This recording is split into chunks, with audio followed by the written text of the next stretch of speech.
Testing, testing.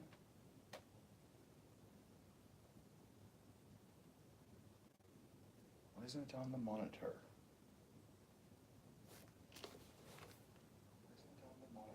Oh, there it is.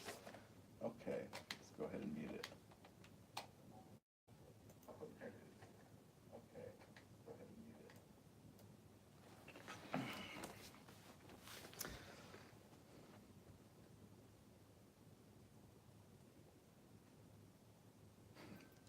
This delay is adorable.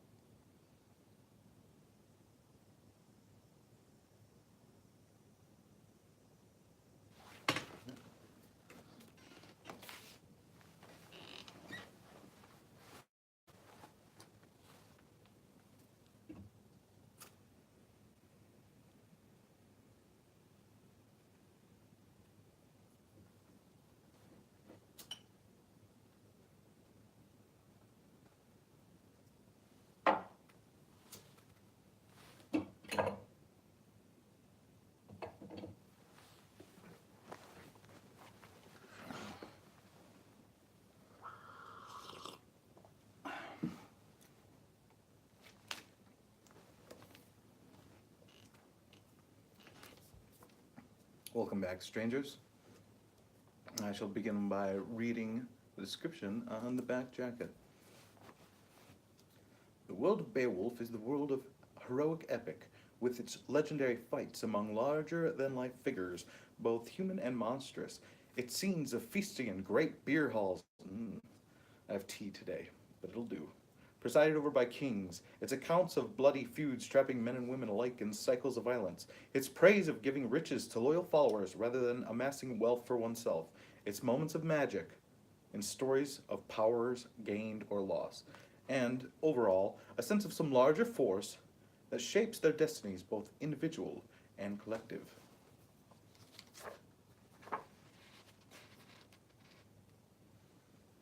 Widely regarded as the first true masterpiece of English literature, Beowulf describes the thrilling adventures of a great Scandinavian warrior of the 6th century.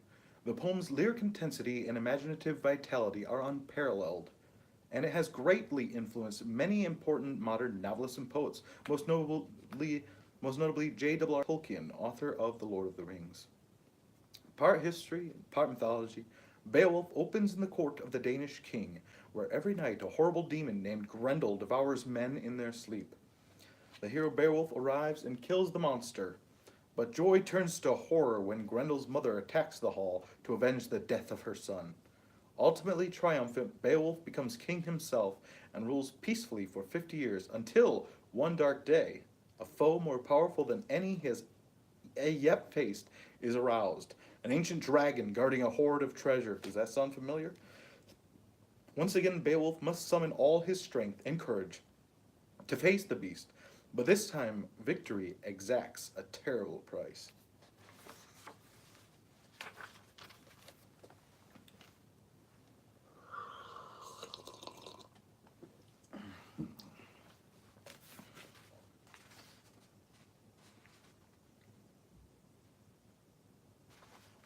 This translation was done by John McNamara and released in 2005 by Barnes & Noble Classics.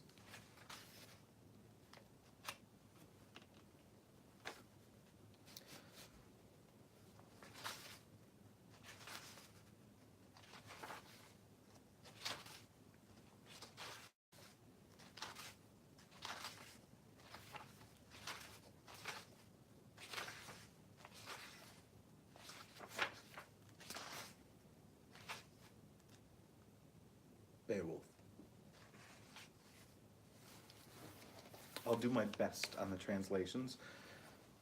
I'll do my best on the pronunciations.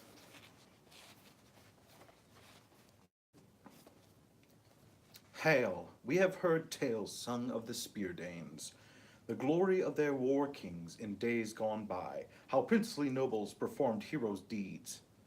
Oft skilled chefing captured the mead halls from many peoples, from troops of enemies, terrifying their chieftains.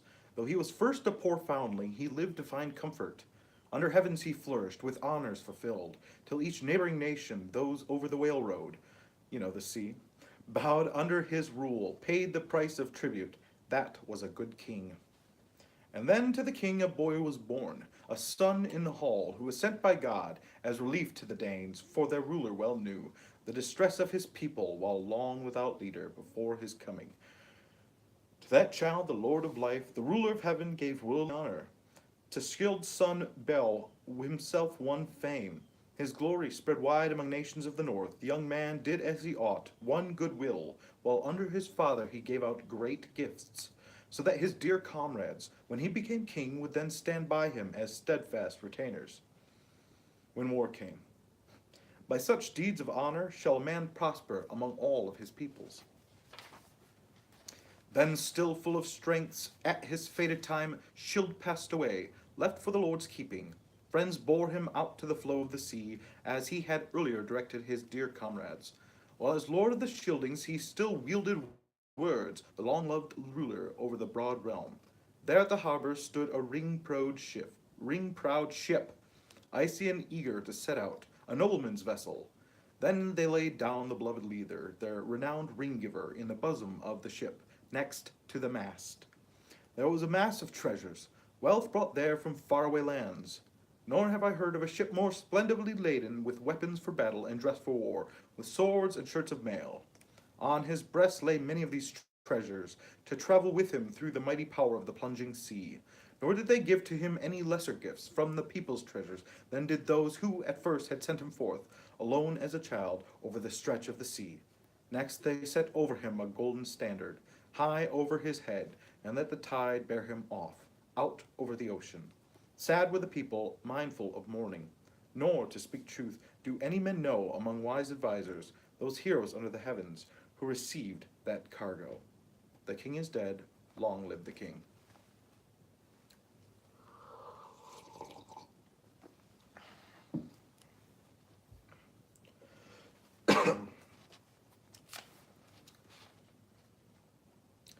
Then was Beowulf the Scyldings a beloved king.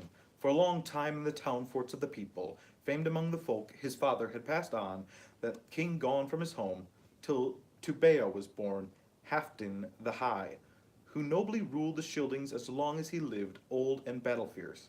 To that wise ruler, the leader of the warriors, children awoke into the world four altogether, Haregar and Hrothgar and Helga the Good. And I heard that was Onella's queen, dear bedfellow of the Hithoshilfing king. Then was bold Hrothgar given battle success, honor in warfare, so his comrades in combat followed him eagerly, until youths grew to a great warrior band. To his mind came a plan that he would order a hall to be built. They would raise on high a great mead hall, whose fame would forever be heard among men. There from within he would deal out, both to young and to old, all that God gave him, except common land and men's lifeblood.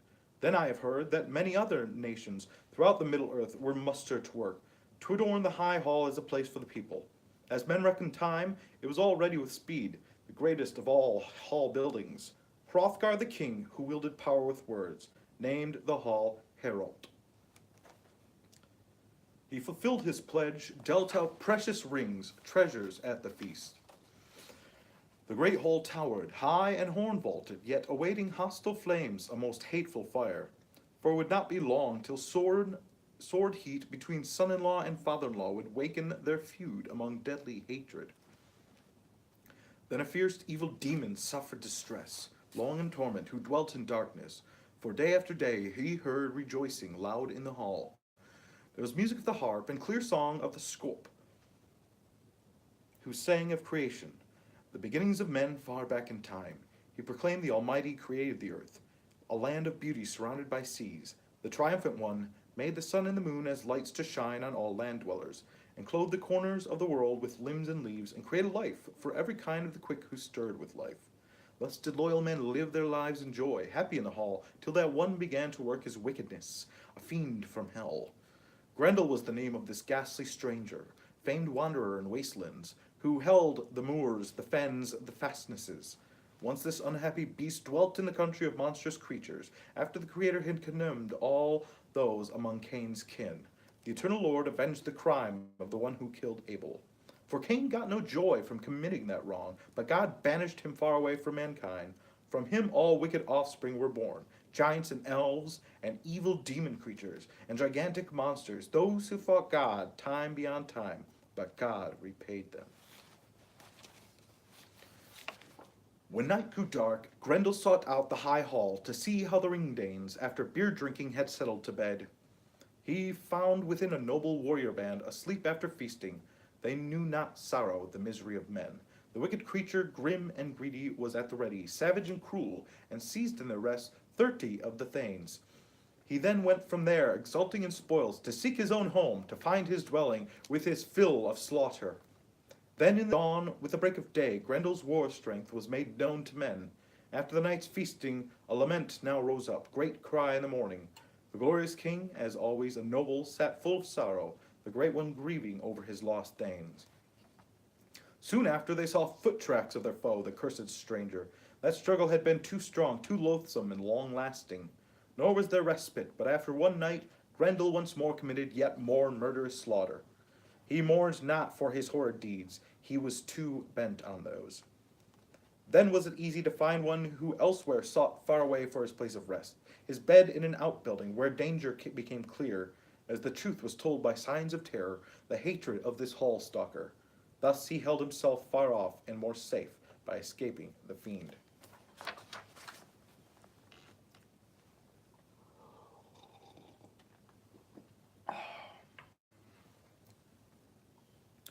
So Grendel held sway and fought against right, alone against all, till the best of houses was left idle.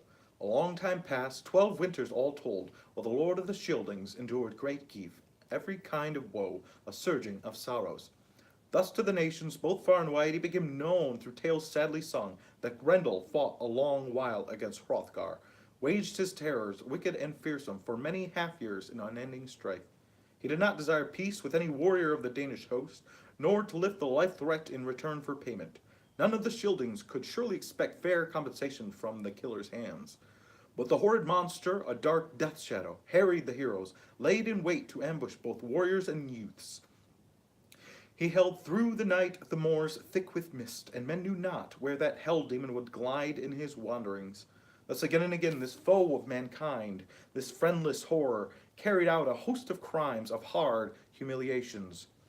He held sway in Heorot, that brilliant hall in the black of night, yet could not come near the rich gift throne, protected by God, not knowing God's love. That was much misery for the Lord of the Scyldings, near breaking of spirit. Many noble Danes sat often in council to consider what advice was best for the band of strong-hearted warriors to defend against sudden attacks of terror. For a time they prayed in heathen temples, worshipping idols and pleading with words for the slayer of souls to come to their aid in the nation's crisis. Such then was their custom. The hope of heathens in their hearts they bore hell. They knew not the Creator, the judge of all deeds, neither acknowledged the Lord, nor knew how to praise the protector of heaven, the ruler of glory. Woe be to the one who through terrible sin should shove his soul into the fire's embrace, foregoing all hope with no chance of change. Happy the one who after his death day may seek the ruler for peace and protection in the Father's arms. Pardon me. Because of this horror, the son of Halfdan seethed with sorrow, nor might the wise hero put aside woe. That struggle was too strong, hateful, and long-lasting, which had come on the people, dire wrack and ruin, the greatest of night evils. In his own homeland, the Thane of Higelac, the valiant Git heard the tales told of Grendel. This Git was among men the greatest in strength, most noble and mighty, for as long as his life days were destined to last. He directed a wave traveler to be well prepared, and said he would seek the Danish war king, that renowned ruler, over the Swan road, since the Dane was in need. The wise men of the Geats could find no fault with that journey, though their hero what to them was dear. They inspected the omens and urged on the brave one. This excellent chieftain had chosen as comrades the best and bravest among the Geats that he could find. With these 14 he sought the sea planks, a skillful sailor, leading the way down to the end of the land. The time was ready with a ship on the waves, the boat beneath cliffs. Well-equipped young warriors stepped up on the prow. Sea currents wound round, sea against sand. Then the warriors bore into the ship's bosom the shining war gear, their splendid arms. The men shoved off the well-bound vessel for the much-sought voyage. The foamy-necked boat, most like a bird, soared over the waves, made eager by wind, until in due time the following day the tightly wound prow had travelled so far that the seafarers now sighted the land. Shining shore cliffs, the towering banks, the broad headlands. The boat crossed the waters to the end of the sea. Then swiftly they rose. Men of the Vedders pounded up on the shore, made fast the wood vessel, and shook their mail shirts, their armor for war. Then they thanked God that the path through the waves was easily passed. High on the cliff the Danes' coast guard watched, charged with protecting the borders by the sea. As he saw strangers bear bright shields from their ship, armor ready for use, curiosity pressed into his thoughts. Is this an invader? As he wondered just what these strange men were, he went right to the shore, riding on the horse, this Thane of Hrothgar, and shook the great spear he held in his hand, while with formal words he asked, "What bold men are you, thus bearing your arms, protected by mail, who have made such a journey in a tall ship, traversing the sea road? To come here over the waves? Hear me, I have long been guard of the coast, held watch by the sea, so no hateful enemy might launch an attack, with a ship army in the land of the Scyldings. Never have shield-bearers come to these shores more openly than you. Nor could you be sure of words of welcome from our war leaders, consent from our kinsmen. Never have I seen a greater earl on the earth than one of you, a man in his war gear. He is no hall retainer, ennobled with weapons, unless he looks belie him, given his peerless form. Now I must press you to know your lineage, lest you venture forth any farther from here, as enemy spies into the land of the Danes. Now, you far dwellers, you seafaring men who have come as strangers, hear my plain thought. Haste would be best for you to make known your home and your nation. In other words, get out.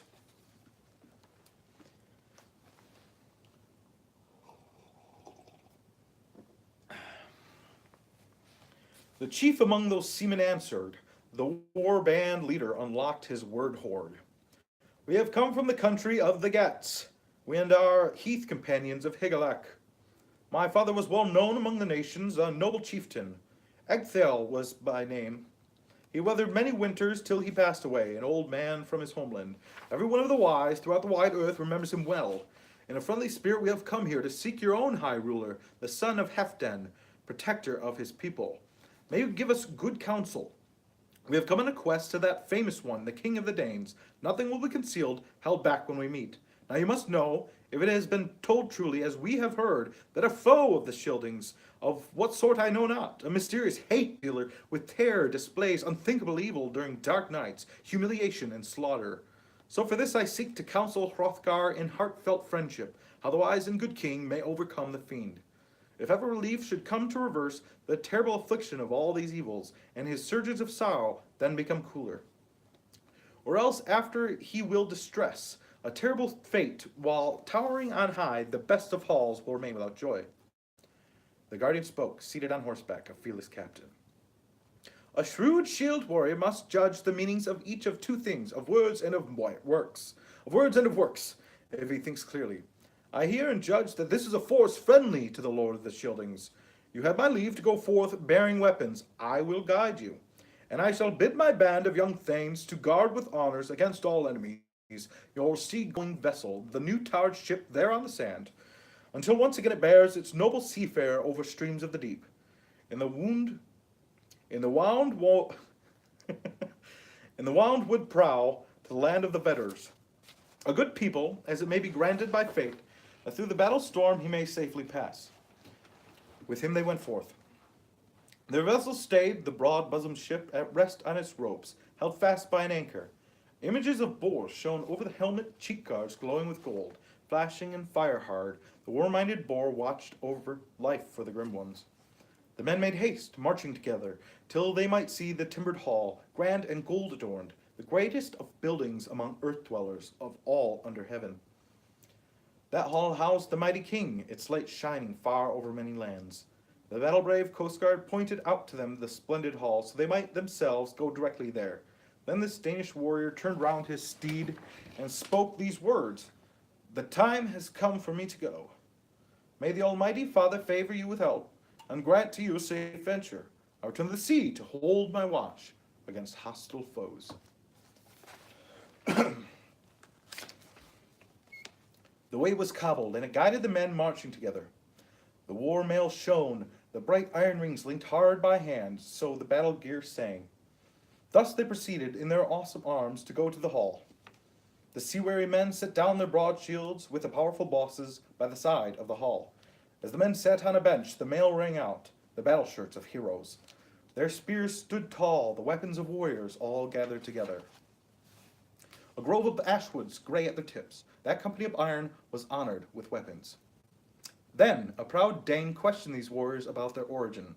From what place do you bear these gold-plated shields, these grey shirts of mail and sheltering helmets, this stock of battle shafts?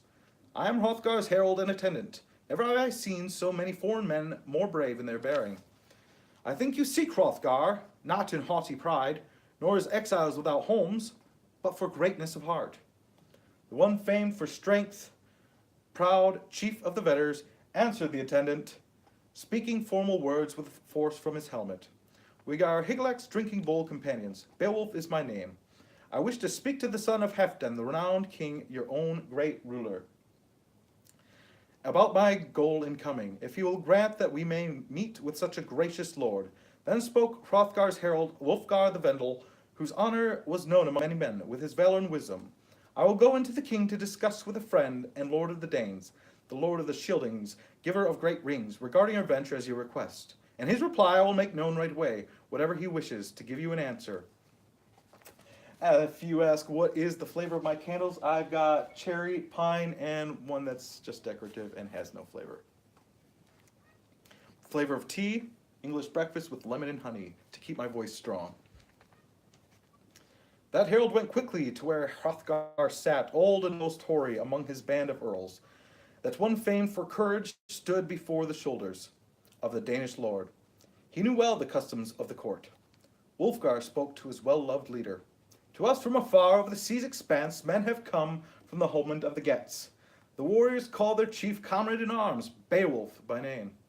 They bid that you may grant my generous lord that with you they may have concourse with words. Do not refuse this request in the answer you give, gracious Hrothgar.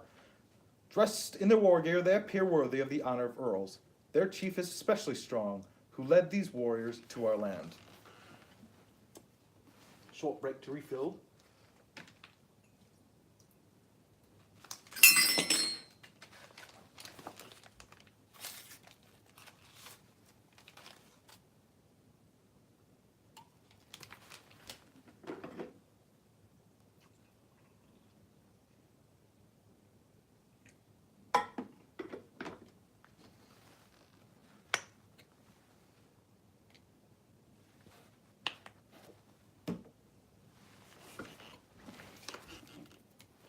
Chapter 6. Hrothgar spoke, protector of the Scyldings. I have known this one since he was a boy. His father was known by the name of Ethgel, to whom Hrethel of the Geats gave in marriage his only daughter. His son has now boldly come here to seek out a faithful friend. It is said among many seafaring men who have taken treasures to the Geats as gifts for thanks to that people, that this one has won fame in fighting, with 30 men's might in the grip of his hand. The holy god was sent him to help our people of the West Danes, so we may have hope against the dread of Grendel. For his daring I shall give great gifts to this good man. Go in haste and bid these guests come in to see our kinsmen, comrades gathered together. Speak to them these words, that they are welcome among the people of the Danes. Then to the door went the honored herald, to speak words from within. My victorious leader, the lord of the East Danes, bids me tell you that he knows your lineage, that you brave men who have come to him over the sea surgings are welcome here. Now you may go wearing your war gear, with heads under helmets, in to see Hrothgar.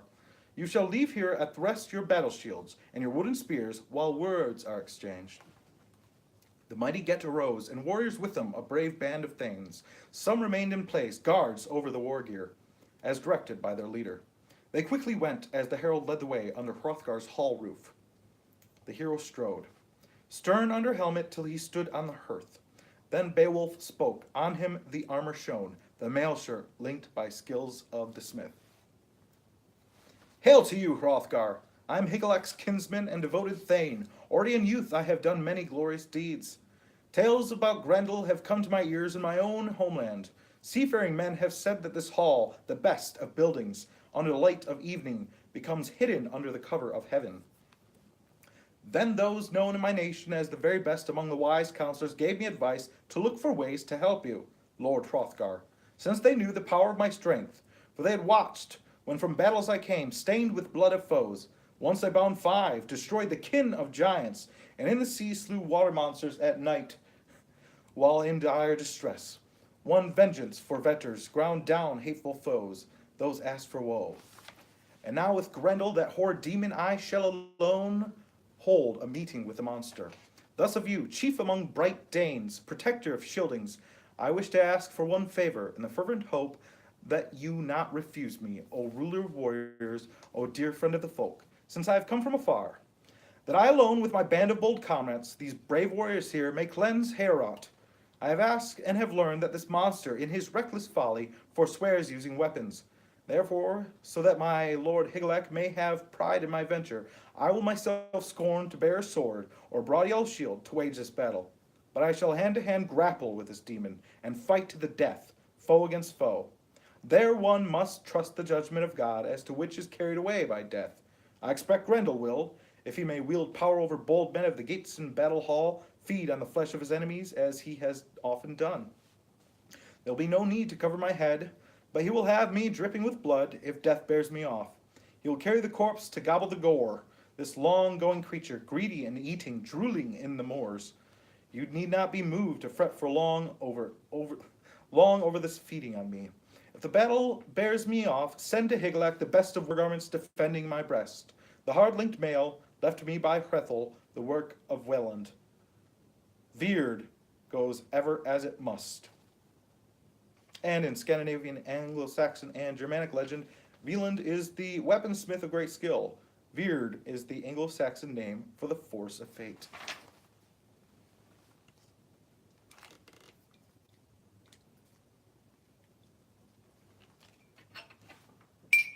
Bedtime story with nerd. Yes, indeed. 3:27. Are you in bed? Is anybody else there watching, or is it just you?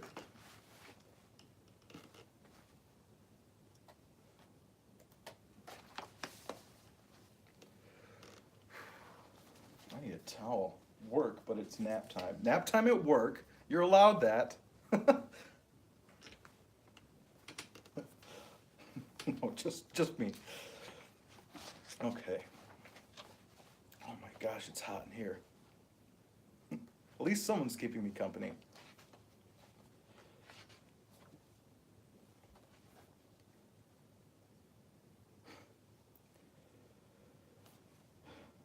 Where did I leave off?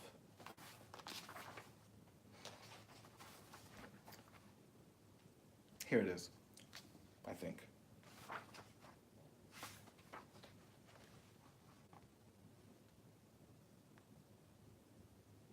Hrothgar spoke, king of the Scyldings.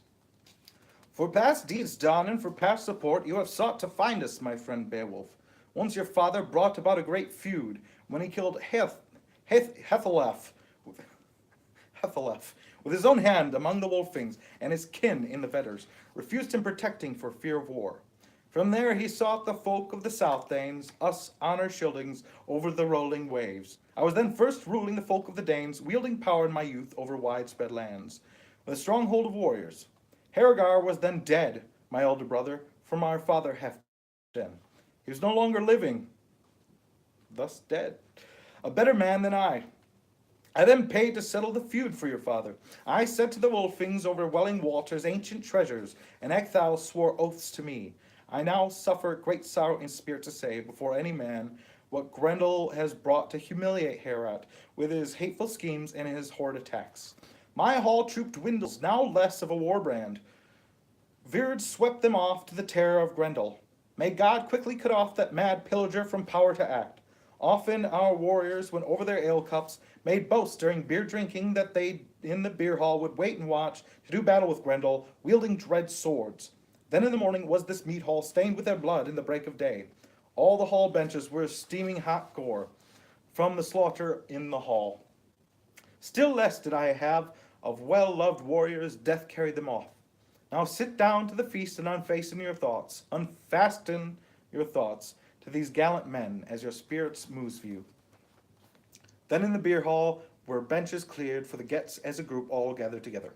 The strong chieftain went over to take his seat, famed for his strength. A thane performed service, who bore in his hands the adorned ale cup, and poured out sweet drink. At times the scop sang a clear voice in Heorot. There was joy among heroes, the roar of retainers, of Danes, and of betters. Well, aren't they optimistic?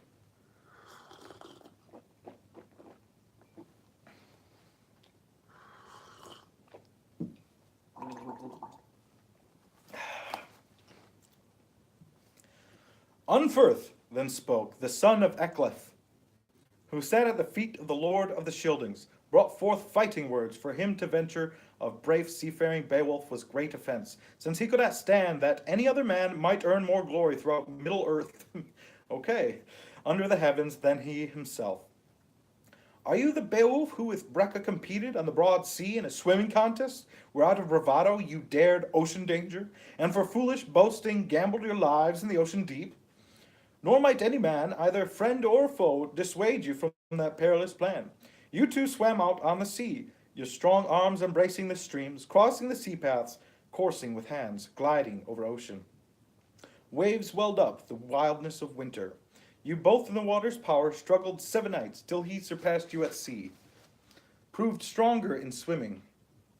Then currents at dawn carried him to the coast of the Heathoramus. From there he sought his own native soil, the land of the Brondings, with its bright stronghold, where beloved Breca ruled over his nation, both towns and treasures. This son of Beanstan thus truly fulfilled his boast to beat you, and so I expect still worse of an outcome, though else you were bold in battle storms, fierce in the fighting. If you dare a whole night wait here for Grendel, the grisly monster. Then Beowulf spoke, the son of Ecgthel. Well, my friend Unferth, besotted with beer, drunk, you have brought forth much about Breca, told tales of his venture. Yet I tell the truth, that I have proved greater in sea strength, more of a match for the waves than any other man. While we were still boys, we two agreed and made great boats, as may often pass between youths, that out on the sea we both would dare the deep, and so that we did. As we swam out to the sea, we held near at hand our naked swords, steeled to fend off whales in the water. He fought whales with swords. He might not swim away from me with swifter speed in the sea, amid boiling waves, nor did I leave him behind. We two stayed together in welling waters for 5 full nights, till driven apart by rising swells, by walls of water in the fiercest of weathers. The night grew dark, and winds from the north attacked us in battle, the whales, the waves' wild warriors. Killing me with his alliteration, my God. Monsters of the deep were roused to rage. Against these foes, my strong mail shirt, with forged link by hand, woven for war, served as defense where it kept my breast safe, glowing with gold. One dreaded foe drew me down to the deep, holding me fast in his gruesome grip. Yet to me it was given that I struck the sea monster with the point of my sword, a blade proved in battle. Thus through my hand, the storm of my sword swept the beast away.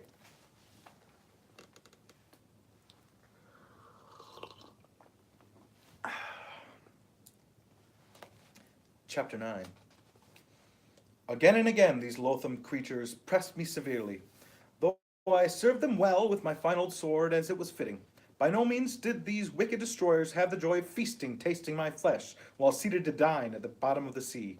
But in the morning those struck by my blade were cast up on the shore, the leavings of waves, slain by the sword, so never thereafter did they threaten the journeys of seafaring men over deep waterways. Light came from the east, bright beacon of God, and the waves subsided, so I might see the towering sea nesses, the windy high walls. Feared often preserves one not doomed to die, if his courage is strong. It thus fell to me that I with a sword slew 9 sea foes. Never have I heard under heaven's arch of a harder night battle, nor of a man more sore pressed among streams of waves. Still I survived from those hostile grips, worn out from the struggles. Then the sea bore me in a rushing current of welling waters to the land of the Finns, aka Finland. Never have I heard such stories told of your skill in battle, in furious sword fights. Never yet has Brecca, nor either of you two, done deeds of such blood sport so boldly in battle with buttered bread, burnished blades. Nor here do I boast. Yet you have killed your own brothers, your nearest kin. For that you shall suffer the horrors of hell, though your wit be sharp. I therefore say to you truly, son of Ecclef, that never would Grendel, that gruesome monster, have taken such a toll on your lord and men, humiliating Heorot, if your spirit were so fierce in battle as you suppose yourself. But Grendel has learned not to fear a feud, or serious sword storm, from your people, nor to tremble in terror at the victory shieldings. He strikes at will, not sparing even one of the men of the Danes, but fills his desire for death, and devouring among the spear Danes, without fear of fighting. But now before long I shall show to him the strength and courage of Gets in warfare. Then the one who still can go bravely to the mead, when morning's sun, clothed in light, shall shine from the south over children of men for another day. Then there was joy for the giver of treasures, gray-haired and battle-brave. The chief of the bright Danes, protector of his people, now counted on help, for he heard in the hero a resolute purpose. There was the laughter of heroes, a happy uproar, rejoicing and shouts. Then Wealhtheow stepped forth, mindful of courtesy. The queen of Hrothgar, adorned with gold, greeted the men in the hall. The noble woman first offered the ale cup to the lord of the land of the East Danes.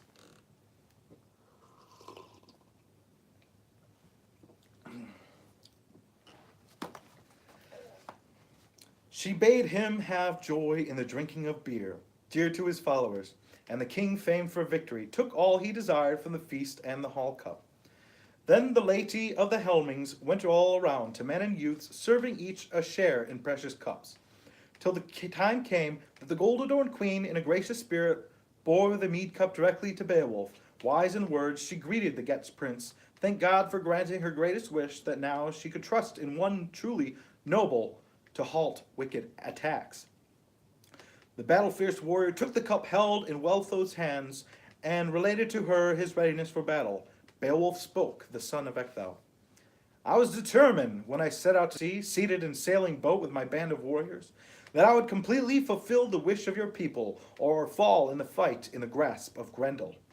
I shall perform great deeds of valor, or I shall see the last day of my life in this mead hall.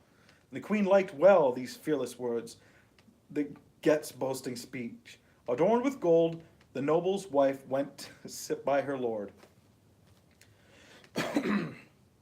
Then once again inside the hall were brave words spoken by spirited people, the sounds of happiness, till the time came when the son of Halfdan wished to seek rest for the night. For the king knew the monster was bent on battle in the high hall. Once men might not see the light of the sun, with night growing dark over all the earth, and shapes of shadows came gliding along, dark under clouds. The company all rose up. Then Hrothgar addressed himself to Beowulf, warrior to warrior, and wished him success. Power over the wine hall, speaking formal words. Never before, since I could lift hand and shield, have I given care of the great hall of the Danes to any other man, as I now do to you.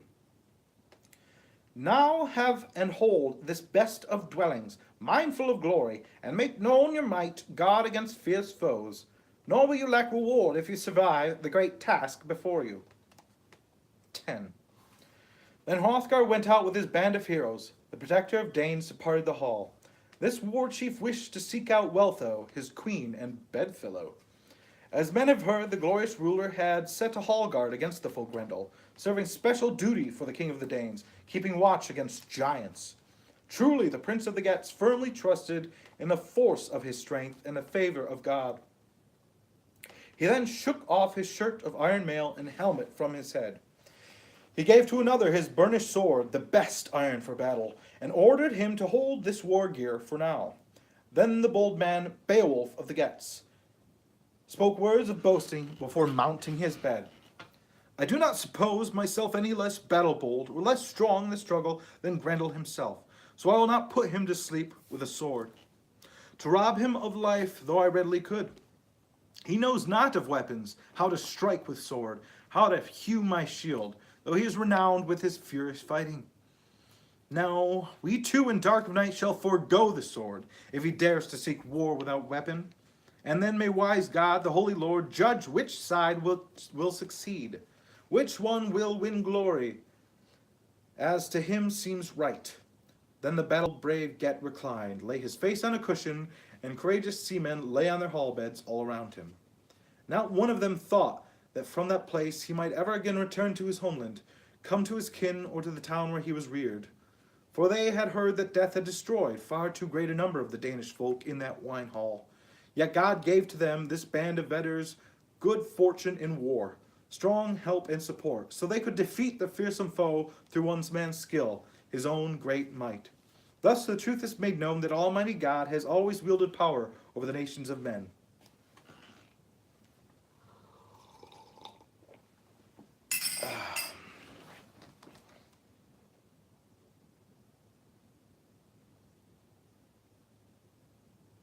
Oh, I dig that. Back to one now, are we? Okay. Just need time to re-prepare.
Where were we?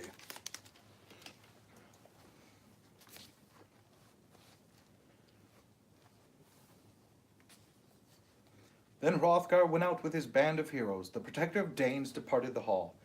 This war chief wished to seek out Wealhtheow, his queen and bedfellow. I have read that. Then in the dark of night came the Shadow Glider. The warriors were sleeping who were appointed to guard the gabled hall, all except one. It was known to the men that the dread demon could not throw them down in the darkness when God did not wish it. But the one who was watching with spirit and rage, awaiting the outcome of fighting this foe. I had just gone to grab a towel and wash my hands, that's all. Then from the moors that were thick with mist, Grendel emerged, wrapped in the anger of God. The hellish ravager sought to surprise one of the men at rest in the high hall. He crept under clouds toward the wine hall, till he could see clearly the glorious building glowing with gold plates. Nor was this the first time he sought Hrothgar's home, yet never before or after in all his days did he find a worse fortune among the hall thanes. And deprived of joy, the creature came to the famed hall.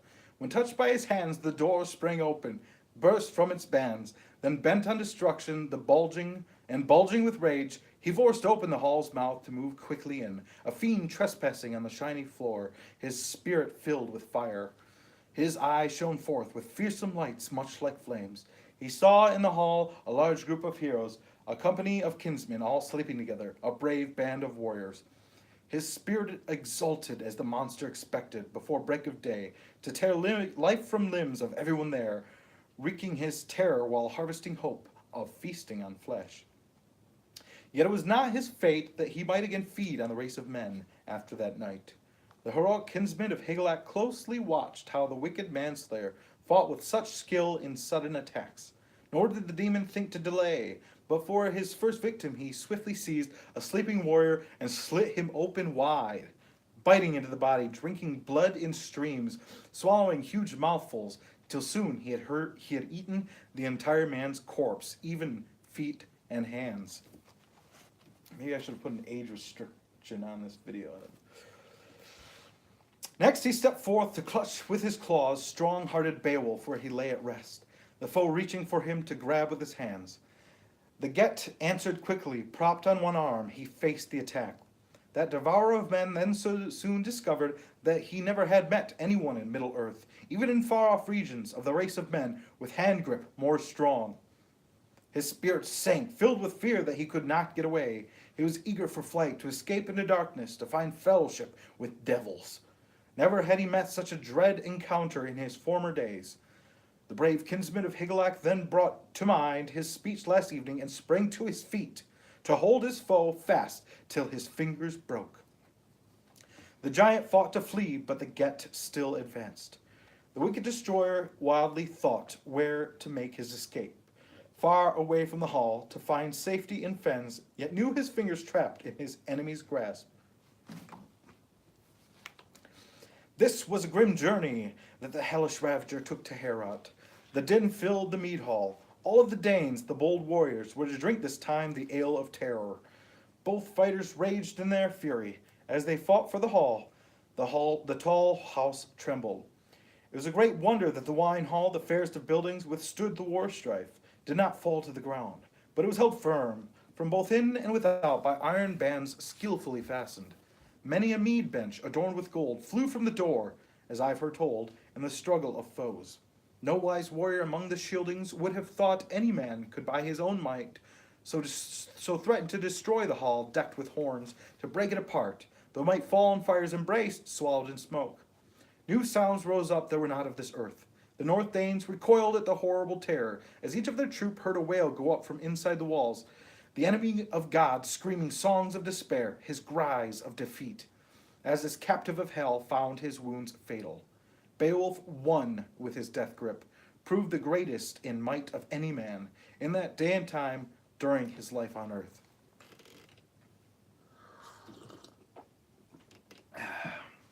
Chapter 12.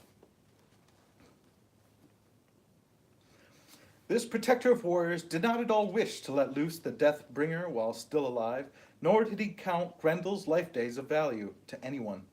There were many of Beowulf's band eagerly brandished their ancient sword blades, wishing to protect the life of their lord, the wildly famed chief, any way that they could.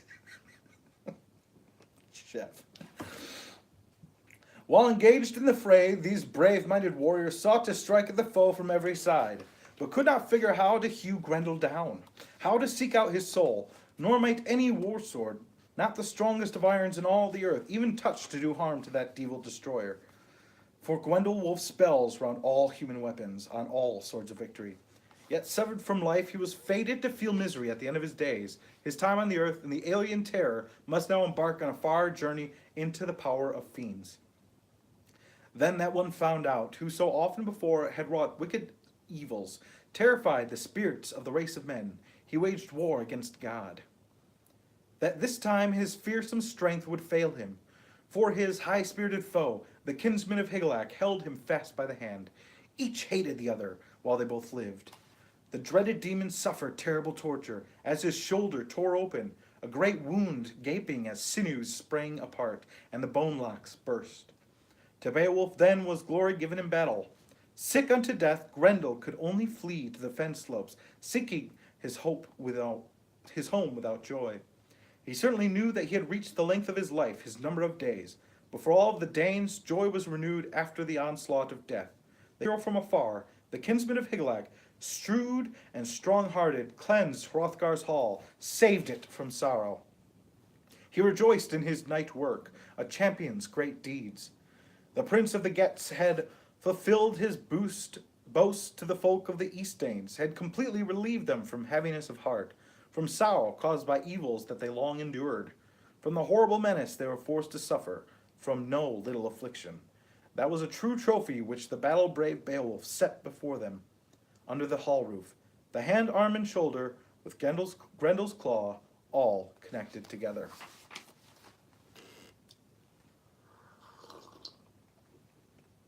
"13. Then in the morning, as I have heard, in the gift hall many a warrior gathered. The chiefs of the folk from near and from far traveled the wide roads to look on the wonder, the tracks of the demon. Nor did it occur to any of the warriors who sought those steps that they should grieve for this one without glory. How weary in spirit he went on his way, beaten in battle, put to flight by fate, left a trail of lifeblood to the mere of monsters. There with blood the water was welling, horrid surging of waves all swirling together, heated with gore and gushing battle blood. The one doomed to die without any joy sought to hide in the fens, and laid down his life, the soul of a heathen to be taken by hell.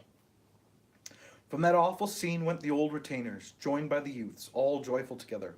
High-spirited men rode horses from the mere, bold on their mounts. There was Beowulf's glory proclaimed. Many a man often declared that in the north of the south, between the two seas, throughout the whole earth under expanse of the sky, there is no one better among shield-bearing men, no greater warrior more worthy of a kingdom. Yet they found no blame in their own friendly lord, their gracious Hrothgar, for he was a good king. At times the bold ones let their steeds leap forward, urged their glossy horses to compete in contests, over ground they found fitting for holding the races, known as good tracks. Also, there was a thane, well loaded with words and filled with old tales, who had a great store of traditional stories in memory retained, yet could make a new tale based on true new events. And so he began to sing with skill of Beowulf's adventure, and with masterful talent to perform his tale, in words well woven. He related all things that he could ever have told of their legendary deed Sigmund, many stories till now unsung. The fight of Whale's son, his far journeys, the feuds and wickednesses that were not well known to the sons of man.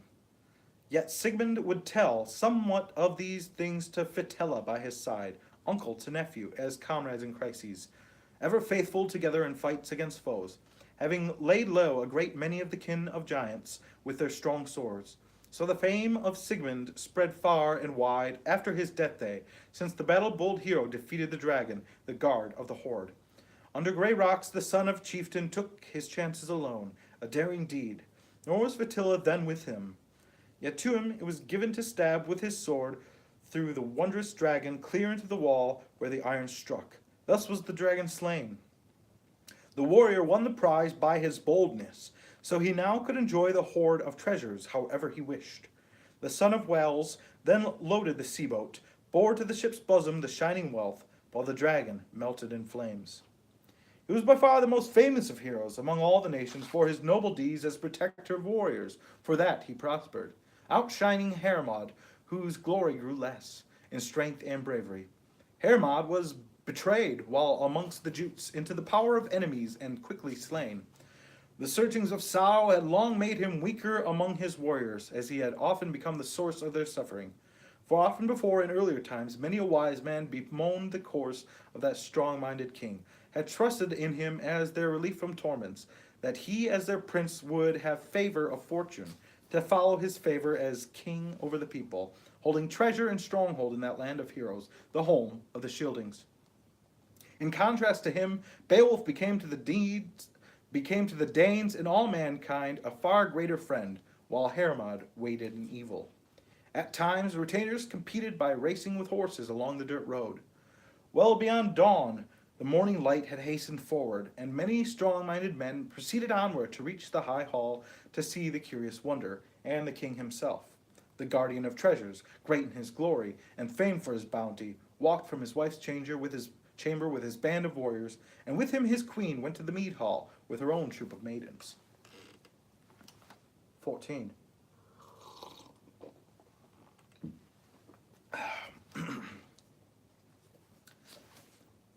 Hrothgar spoke when he arrived at the hall, standing on a step, looked up to the high roof adorned with gold, and with Grendel's severed hand.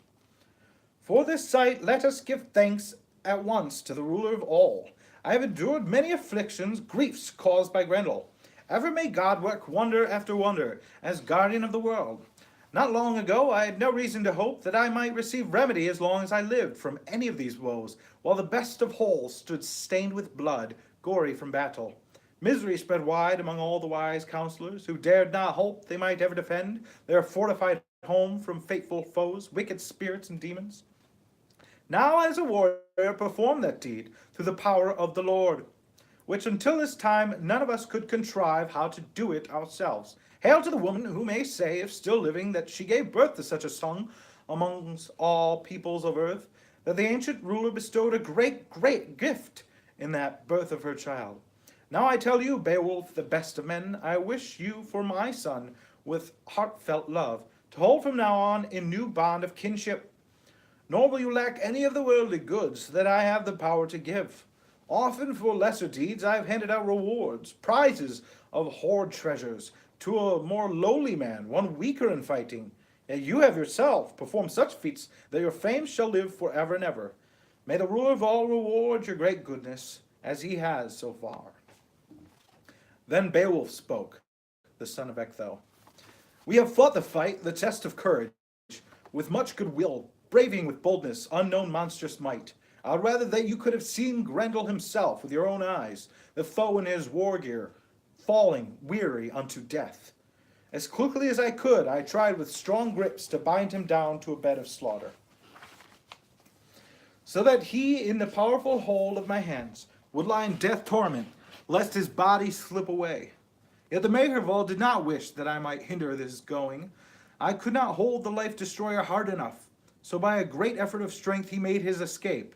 Yet he did leave behind his hand, arm, and shoulder, in a desperate move to break free with his life. Yet the foe in his frenzy could not buy relief by paying that price, for the loathsome marauder will live no longer, tormented for sins, but his gaping fatal wound has caught him completely in the grip of death, with unbreakable bonds. Thus he must wait for the day of judgment, smeared with his sins, to learn his doom from the God of glory. Then the son of Ecgtheow became more silent, no longer boasting of his deeds in battle, while nobles looked on the sign of his strength, the hand of Grendel held high by the roof, the fingers of the foe, and each one tipped with a thick sharp nail as strong as steel, the claws of the heathen suited for slashing and horrible slaughter. So each of the heroes said no sword known to man, no weapon of old could do any harm to the bloody battle hand of that terrible demon or diminish its power.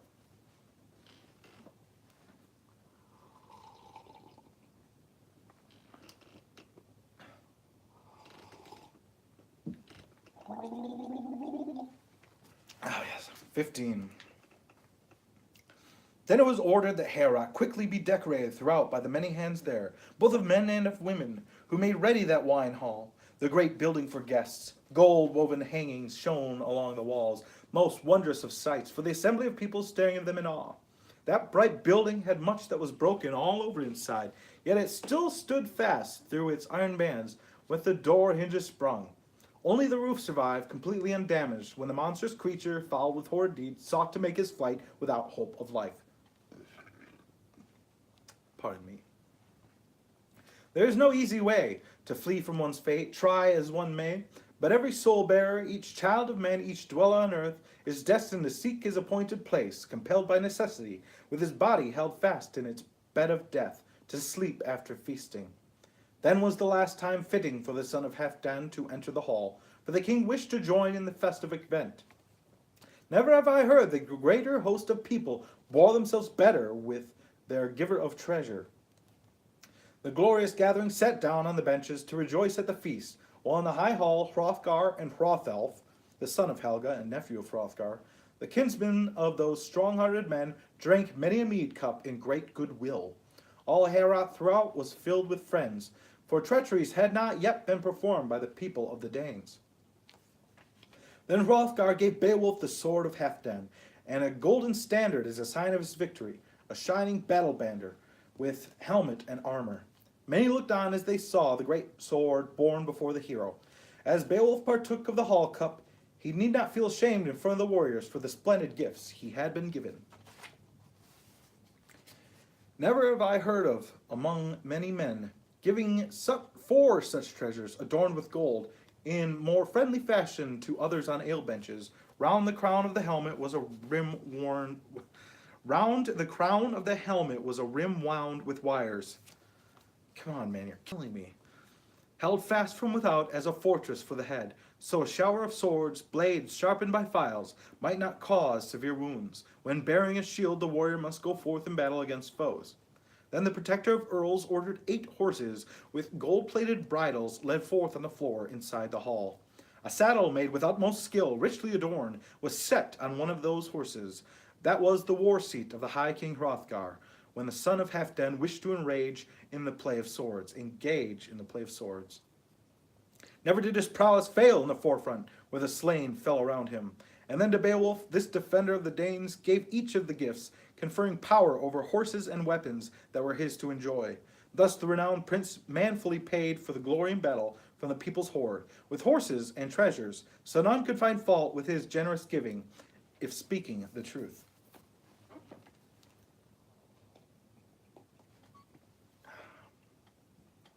"16. And then the Danish prince, protector of earls, gave riches and ancestral treasures to each of the men there on the mead bench who made with Beowulf the voyage over sea.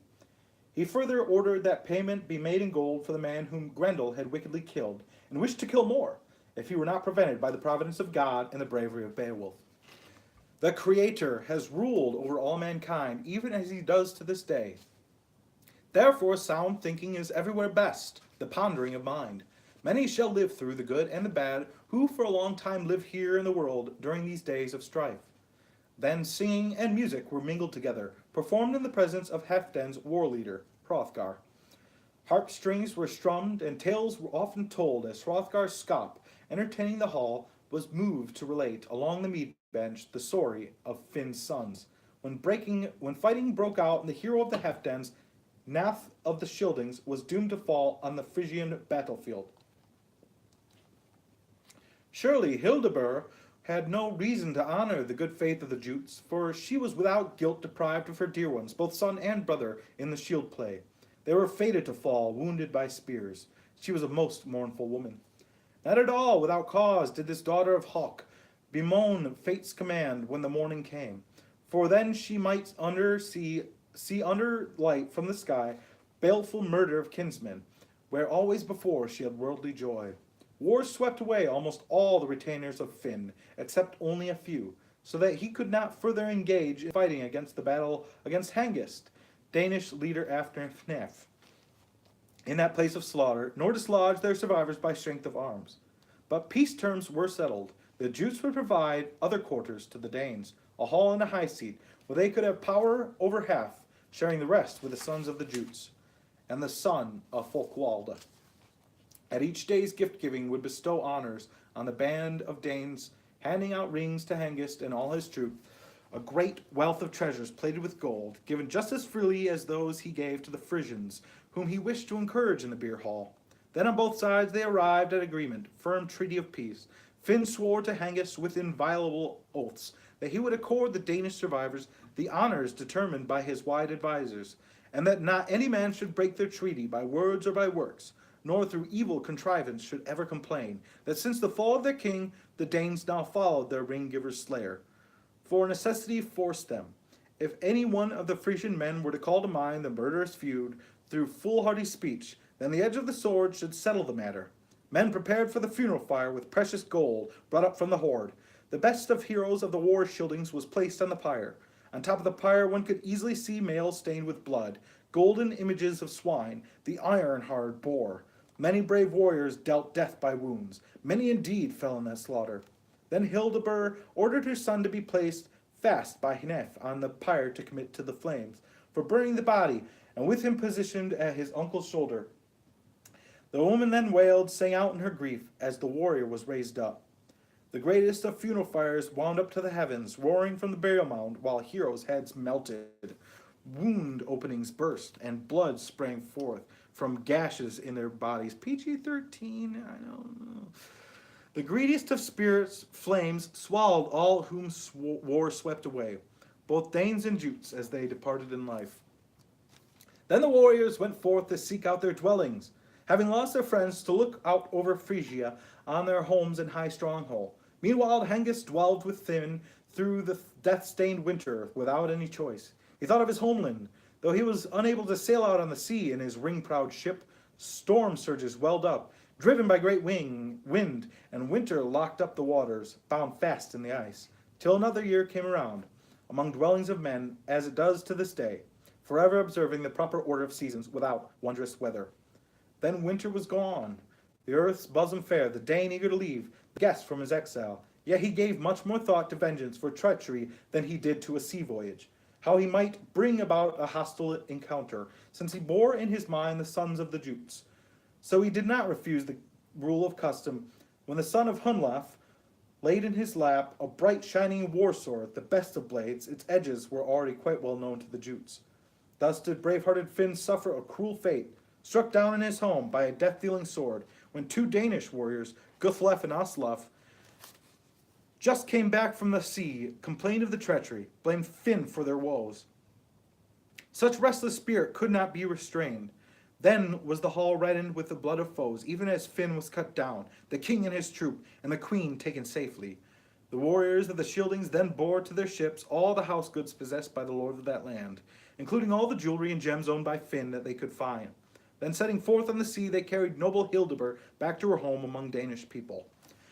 Thus the lay was performed, the singer's sad tale. Then revelry sprang up, a great noise among benches, as bearers of cups served wine from great vessels.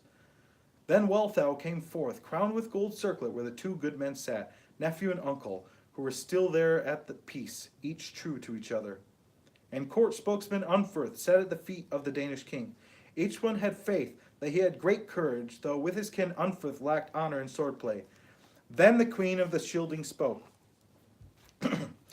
Receive this full cup from me, my own dear lord, great giver of treasures. May you always have joy, gold friend of the people, and speak to the gates with precious words, even as true man should do.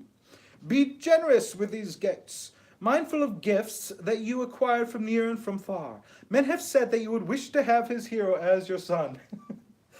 Heorot had been cleansed, the hall bright with rings.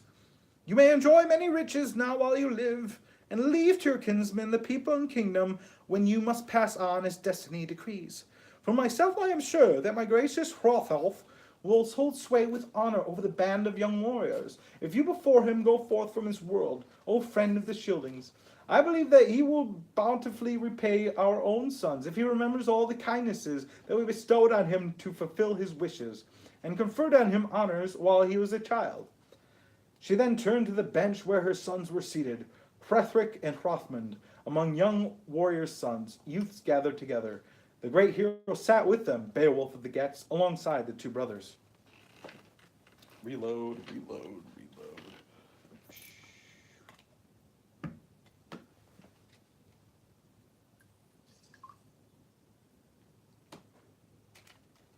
Let's get the good stuff out.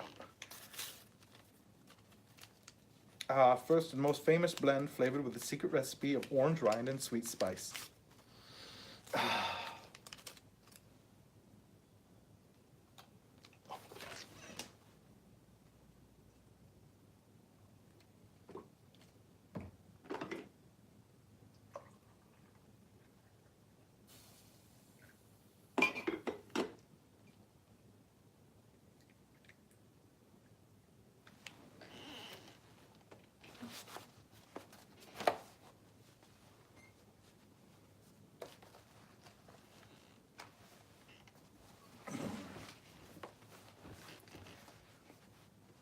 18.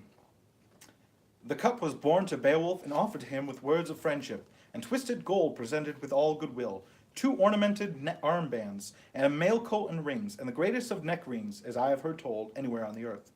Nor beneath the heavens have I heard of better hoard treasures of heroes, since Hama carried off to his bright stronghold the neck ring of the Brosings, with jewels in rich settings, fled the battle rage of Ermenric, which is a famous Gothic king, and chose eternal good fortune. Next, Higelac the Git, the grandson of Swerting, had that ring with him on his last expedition, when under his banner he fought for his treasure, his spoils from battle. Veard swept him away, when for foolhardy pride he sought his own doom in feud against Frisians. That powerful prince had borne the neck ring with its beautiful stones over waves to the land where he fell under his shield. Then Franks took possession of the corpse of the king, the mail round his breast, and also that ring. And warriors of less worth plundered his great body, gut down in the battle, where the Gettish warriors occupied the place of corpses. The hall resounded with clamor. Then Wealhtheow spoke, saluting the warrior band. Have joy of this neck ring, beloved Beowulf, with good fortune in youth, and use well this mail shirt from our people's treasures, and save in prosperity, when famed through your skill, and give my sons here your friendly counsel. I shall remember to give you reward. From what you did here, men will forever sing songs of praise, both near and far off, even as far as the sea flows round the headlands, the home of the winds. Be ever blessed while you live, a noble lord. I promise to give liberally to you from our treasure hoard. O happy man, I ask of you that you always act kindly toward my sons.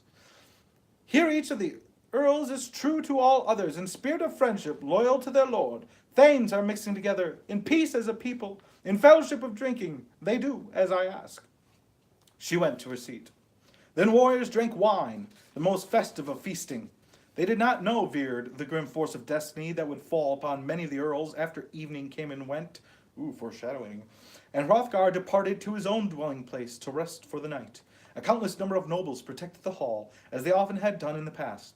The benches were cleared for bedding and bolsters to spread over the boards. Don't text me. I'm using my phone to film this. In an hour.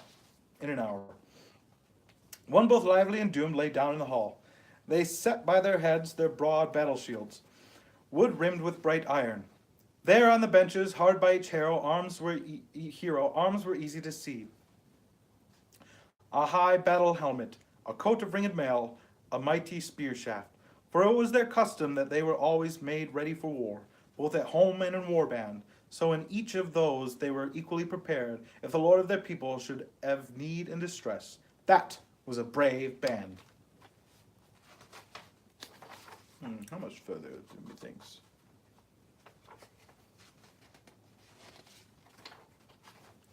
What the ways?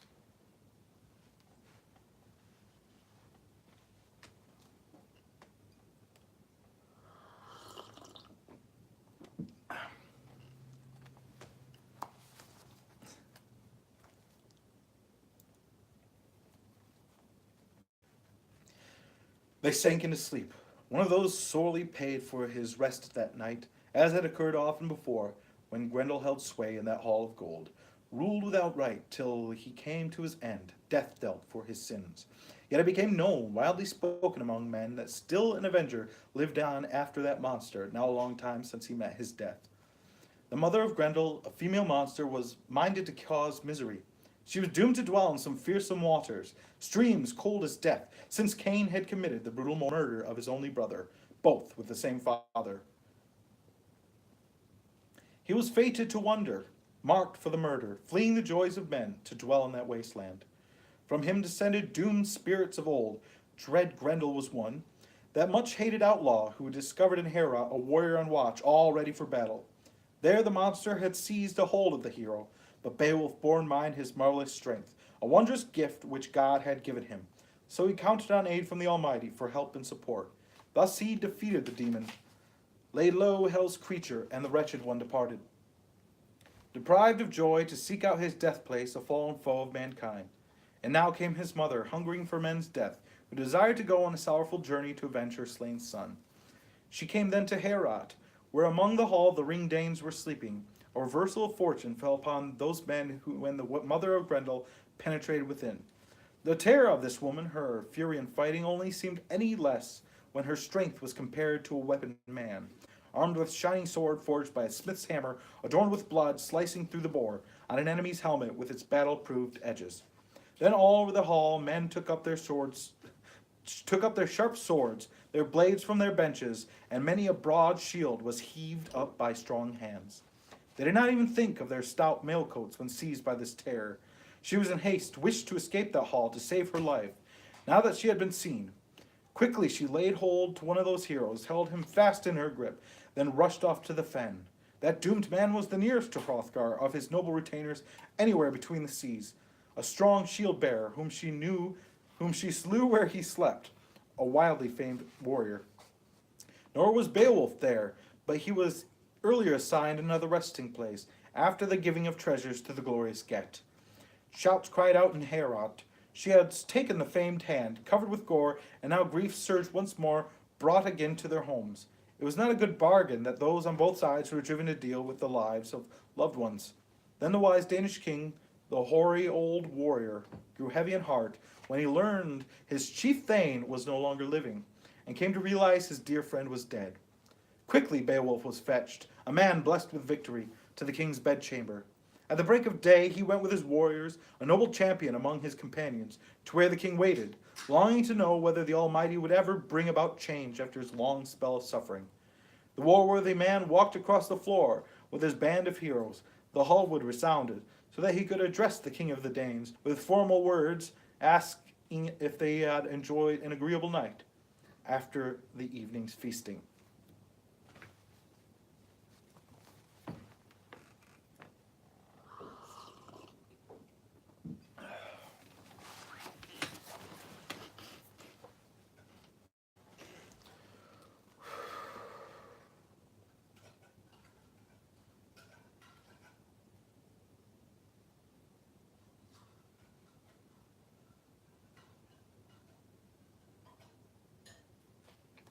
And with that, we'll stop at chapter 20 and continue this another time.